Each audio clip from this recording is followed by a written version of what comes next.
Wow. This place is incredible. Inhospitable, but incredible.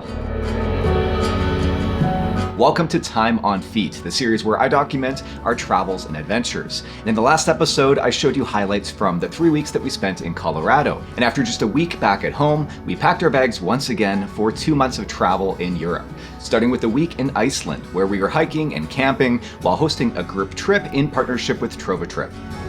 Like many places, Iceland has been experiencing more extreme weather patterns, and this July was said to be the wettest in the last 40 years. But despite the wind and the rain, we managed to make the most of it, so I'll show you highlights from all of that now. And thanks to Solomon and to Koros for their continued financial support this season and for sponsoring this video. It's hot. Audrey and I arrived in Reykjavik a couple of days early to get settled in and to begin adapting to the time change. And since I had a race coming up, I got a chance to see quite a bit of the city on my 30-kilometer long run, and to get a preview of the Icelandic wind.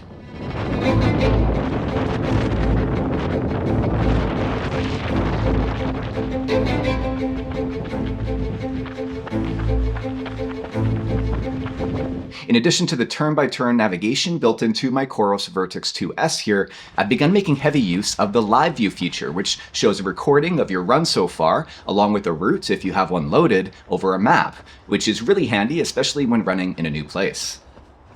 Since we weren't lucky enough to see a real lava flow, we also visited an indoor lava show to learn more about how Iceland was and continues to be formed. Lava enters this room at 1,100 degrees Celsius or 2,000 Fahrenheit. Wow. It's so hot. So then this here is something called Pele's hair. Even though that top layer became solid a couple minutes ago, underneath has lost virtually no heat at all. And soon it was time to meet up with our group to start our adventure. Well, we just arrived at our first campsite and we get to learn how to pitch these tents. Uh-oh. All right, so we've arrived at our first campsite for our first night here on our tour, and we're all just trying to figure out how to set up our tents for the first time. Fortunately, there is a little QR code that takes you to an instructional video that was included, so it shouldn't be too difficult. Best thing to do is to follow somebody else. That's right. Let's see who gets theirs set up first, Yeah, hey? no, Is this a race? Not really, but kinda? Kind of. It's always about competition. Yeah, who's gonna win? Who's gonna win? It's looking good. Yeah, as long as there's no volcano underneath the tent, you're happy. Oh, you guys are pros. You've done this before. We have it vertical, even though it is not set up per the directions. So Sean and Elizabeth here are joining us for the second time. They were with us in Patagonia with Trovatrip as well, so quite cool to have them back again. Oh, yeah, that looks Bon appetit. And you have Yes. to Bon appetit. We then prepared to get up early the next morning to continue on our way. It took about 50, 60 years for Iceland to be considered fully settled. That was maybe a population of 20,000 people back then.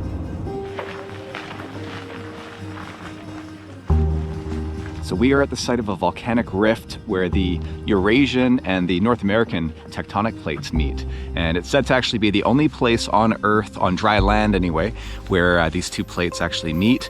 Although technically they don't actually touch. There's what's considered a microplate in between the two. So while they say that you can at one point have your foot both on the North American plate and the Eurasian plate, it's not entirely true. In this valley here, you can see this is a microplate that separates the two. And I believe that's the Eurasian plate way off there in the distance. It's still pretty cool. And now we're just gonna make our way over to this waterfall over here.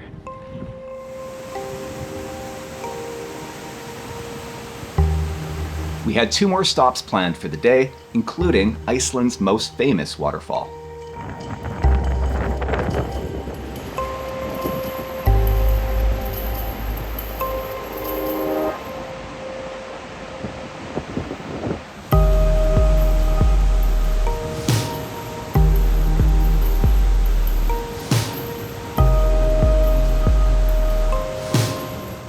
burping.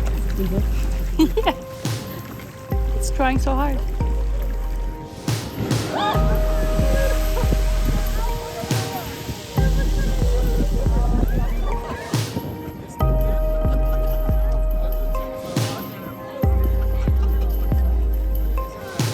The restaurant and the hotel is here on our right side.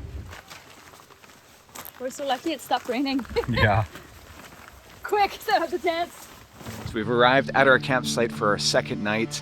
It's on the site of a farm here. There's some horses just over there. It's quite beautiful. Views of the surrounding mountains. We're preparing for some weather tonight. You can already feel the wind picking up, so we found a sheltered area here in the backyard, and we're staking everything down. And we're also preparing our packs for tomorrow for our first day of hiking.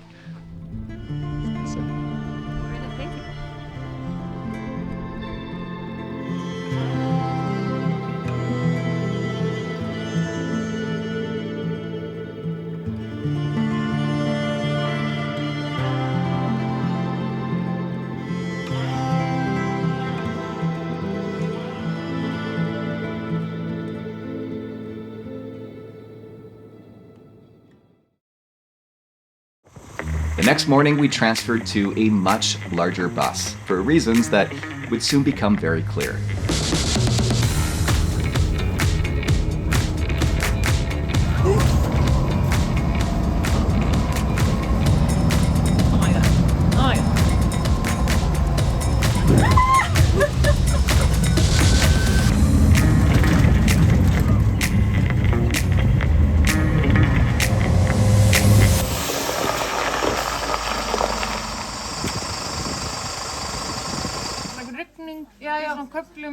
That's the rain, the precipitation. Yeah, Monday is pretty good. Yeah, so it's switched again between Sunday and Monday. It's steady wind. Yeah. Okay, so we've arrived at our campsite at our home for the next few days, and there's some weather moving in, and there's some bad weather in the forecast, but we're gonna make the most of it.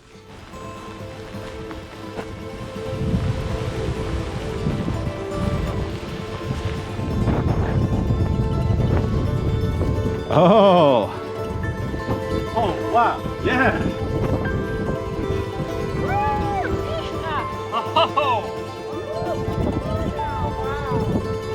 We might get a triple.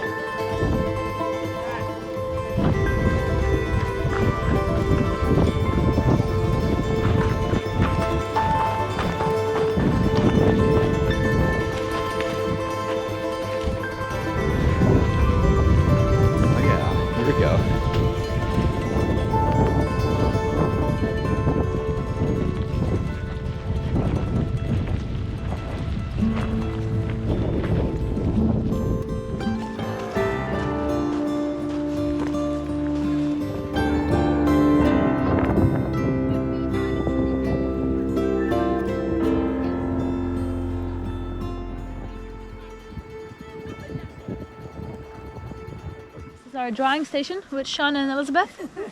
Everything's damp, but it's looking good.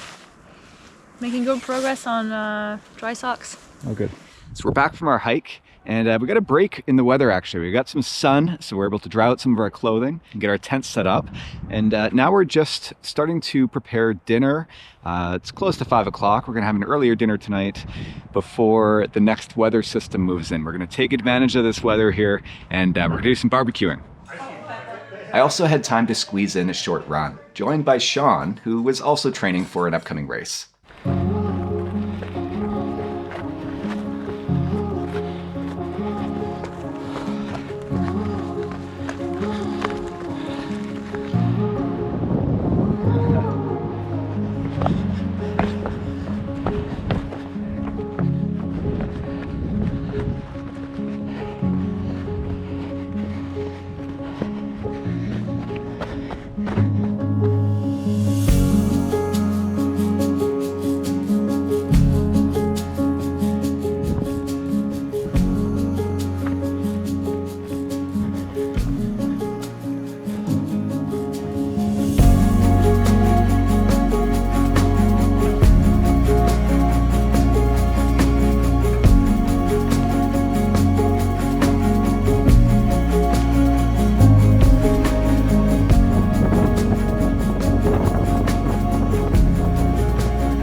So it's Sunday morning, and we just finished making our breakfast here, and we are now preparing to go for a hike. It is sunny right now, but it's been raining off and on, and it's forecast for some heavier rain and wind later this afternoon. There's another system moving in, so our goal is really just to try to get done our hike before then. So we're definitely gonna hope for the best, but prepare for the worst on our hike here.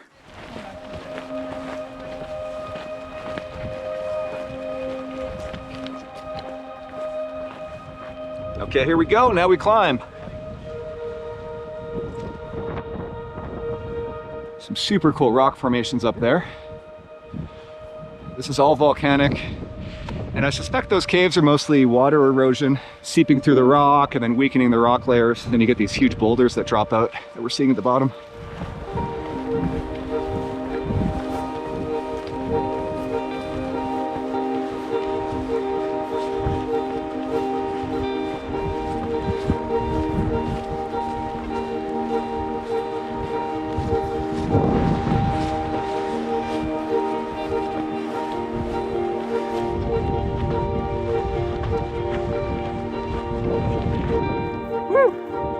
Wow.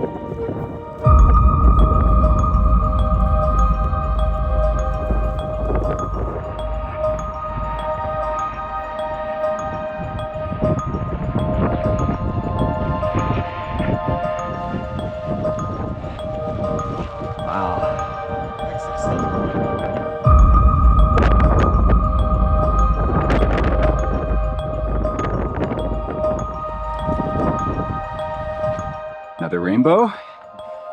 What's that, our 18th rainbow? 19. This place is incredible. Inhospitable, but incredible, I think. This is great dragon habitat. Yeah. So they filmed some of Game of Thrones here. Specifically, some of the dragon scenes were here, I think. So this is indeed good dragon habitat. So we got a view of the glacier over there, just peeking through the clouds. So this is a massive glacier, and apparently there's a volcano underneath this, very active. In fact, they're expecting an eruption any day now. And up here is another huge glacier, not quite as big as that one back there, but still pretty massive. So this is right about where Sean and I got to last night when we turned around on our run, and the wind gusts were just crazy coming over the side. So we'll see what it's like today, and if it's not too bad, we're gonna keep going at least to the top of this climb up here.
Yeah. Which one do we look at? Okay, so we're turning around now. Pretty gusty up here. Just about 4 or 5 kilometers further along there is a hut. That's part of, I think, a 2-day hike that most people do, staying at one of the 2 huts over here, both independently operated.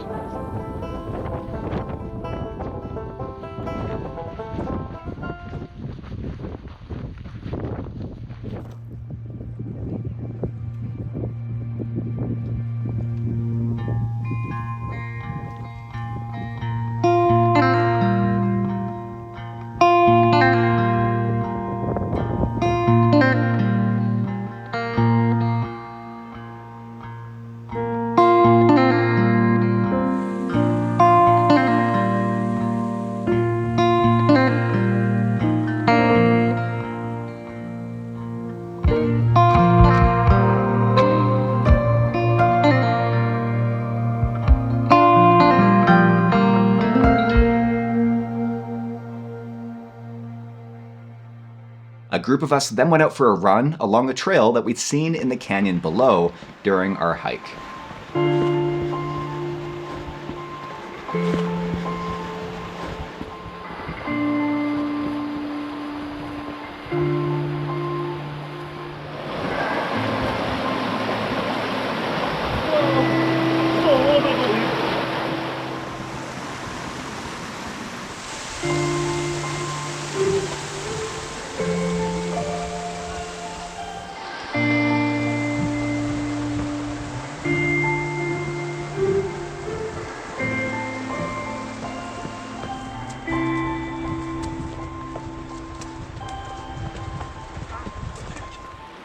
All right, we're about 3 kilometers in. We think we've found the end of the canyon.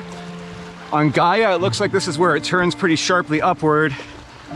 Pretty sure there's a little waterfall here, or a spring. We're gonna take a look. It's like a plumbing system. That's right. Amazing. You know, just slide down, no big deal. That'd be fun.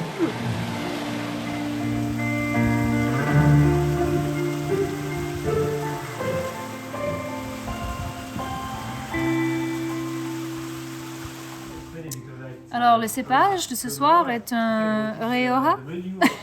But after a long day of hiking, little cups of wine. Thank you. Cheers. Skål.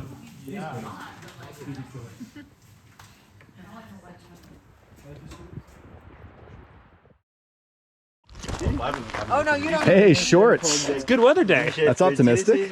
So it is Monday mid-morning. We got a little bit of a later start today, and the weather has significantly improved, as has the forecast for the rest of the day. So much better views of the surrounding glaciers, and unfortunately the bridges that would take us across the river are still out. The tractor broke down that was supposed to set them up. They had pulled the bridges because they were worried about a flash flood from all the rain the last couple of days, and they weren't able to set them up again. So we're still on the same side of the river today. We were gonna go over the other side, but that's okay, because we're gonna go up a different route here and summit a big mountain that we've been looking at. Should be a nice challenge for us. And I think we're gonna have a much better view today of the glaciers up here as well.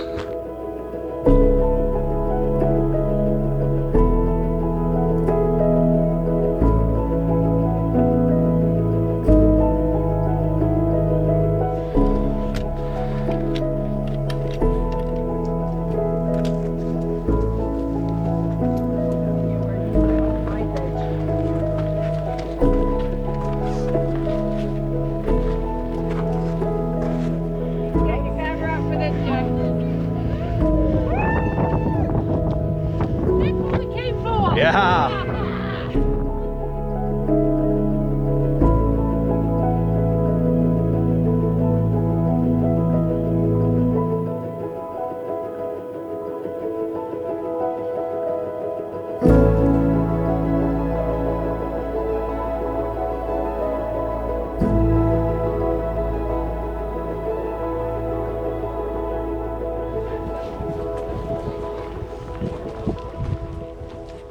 That was a really cool summit up to about 800 meters. And now we can see across there the trail that we did yesterday over to the left.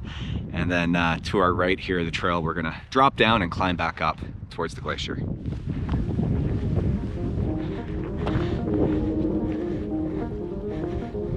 Well, we just made it up here from a different direction to basically where we stopped yesterday.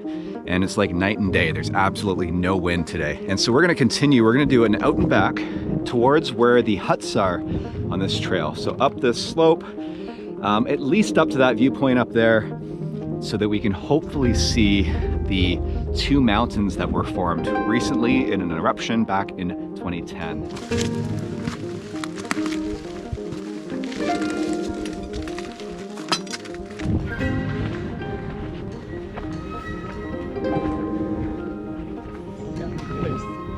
Yeah.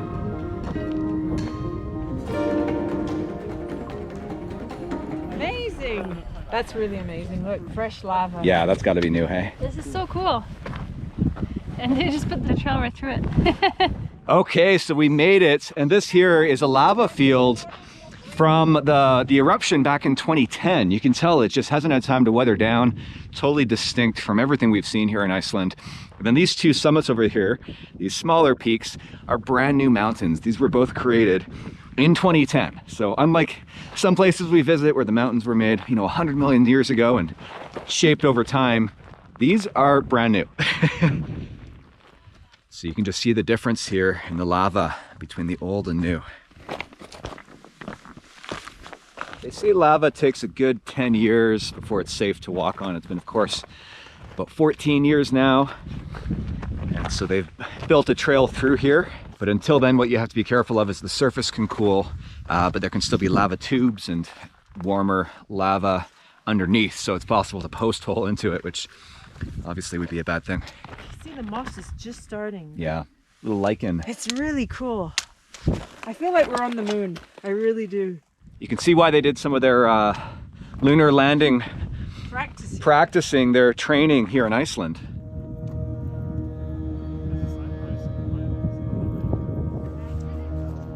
Well, our views were short-lived. The clouds have moved in once again, and it's getting a little bit later in the afternoon, so we're gonna turn around now, take a different route back down the valley. Should be well sheltered in case the rain does move in, but that was definitely a rewarding day. We got to see new mountains, we got to walk on new lava, and we got some amazing views of the glacier.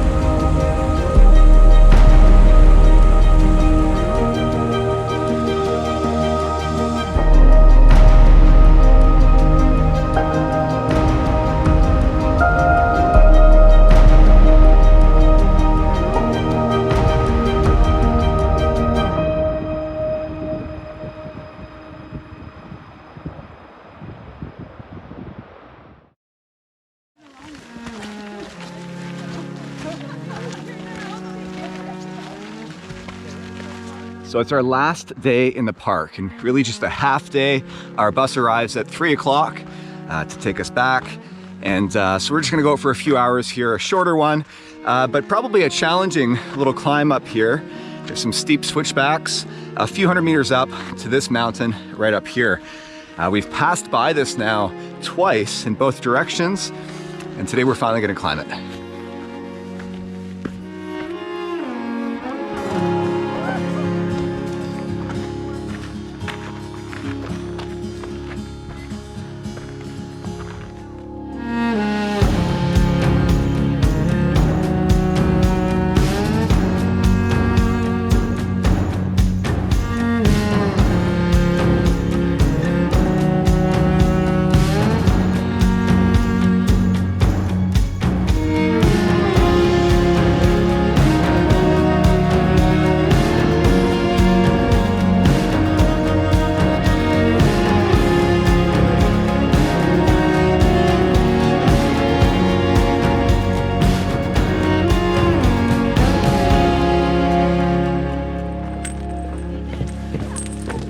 Nice one. Some more technical, slightly more challenging terrain to end off the week.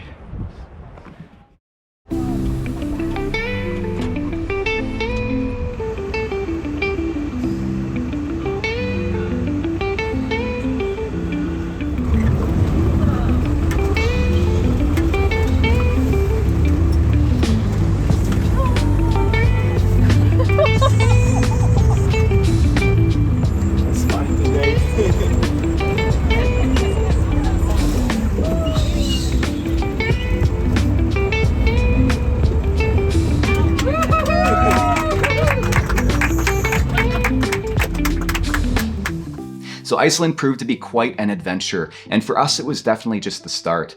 We are for sure going to go back to explore some other areas of Iceland and to fast pack that hut-to-hut route that we'd hiked a part of. And immediately after that trip, we flew to Switzerland with a short layover in Oslo so that I could start my race, the Swiss Alps 100, just 2 days later.